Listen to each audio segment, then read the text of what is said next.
going to be there. It's going to be a lot of fun. Yes, it's for such a great cause, really is. too. And when we were there over the weekend, the weather was just stunning. Stan is such an amazing guide.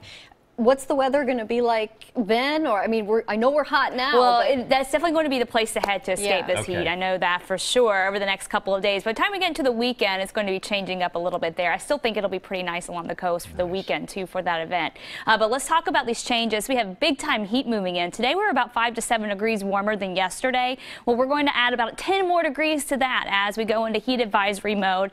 Heat advisories in effect tomorrow and Wednesday as temperatures fluctuate between 95 and triple-digit heat up and down I-5 corridor and even banking up against the Cascade Mountains. So this is the area that we're going to have to watch out for that heat, that dangerous heat, and even as you head back to the gorge towards Hood River. It could be record-breaking heat for us in the fact that we've already had 24 days in Portland at 90 degrees or higher. We've had some triple-digit heat this summer too. Well, that's the most that we've ever seen on record. It ties 24 days set back in 2009. So over the next couple of days, that'll put us at 26 days above 90. In our normal summer, we only see 12 days like that. So this is just really setting us up to have the hottest summer on record for Portland and many of us across the Pacific Northwest as we have dealt with heat all summer long. Out there right now, we're in the 80s and 90s. East of the Cascades, we're in the upper 80s.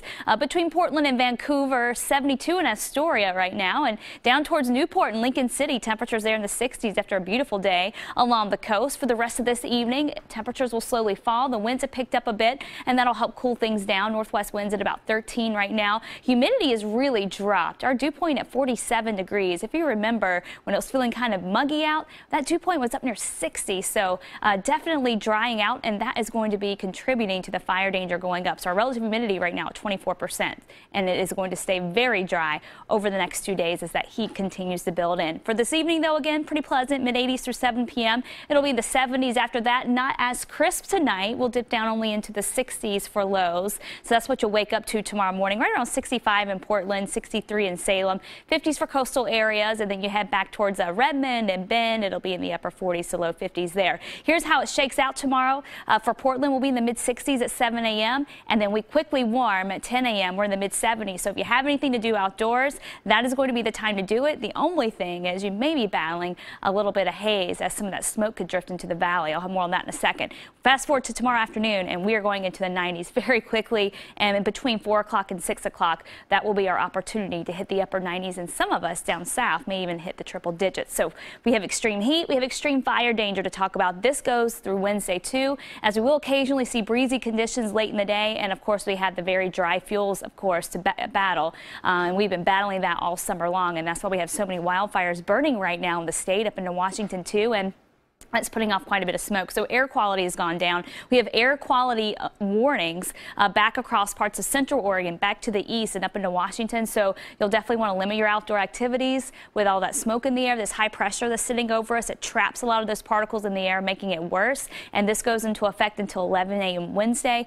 And we're going to see some of those winds switching direction. And that means that easterly wind could funnel some of that smoke from the gorge back into the valley. And so we could see some of that smoke here in the Portland metro area and throughout the valley tomorrow. Out there right now, high pressure building in. You can see that storm track way to the north to allow all that heat to build in. So a dry next couple of days. But as we go into Thursday, Friday, we will start to see those winds kick in from off the coast, and that's going to bring in more cloud cover and bring in some cooler days and nights for us before we head into the weekend and things ramp right back up again. Here's your 7-day forecast. 99 tomorrow, 95 Wednesday. Then it's back to the 70s and 80s Thursday, Friday. Then we're talking temperatures back into the middle and upper 90s as we head, or upper 80s, I should say, as we head into the weekend. Hopefully we're not talking 90s again anytime soon, but the next couple of days are going to be pretty brutal, so be careful. It was rather crisp this morning. I couldn't believe we were heading up that high. It was really nice. And you know what, in this tomorrow morning won't be bad. At least the air is drier, so temperatures can cool more at night. It's just going to heat up so fast that you'll want to get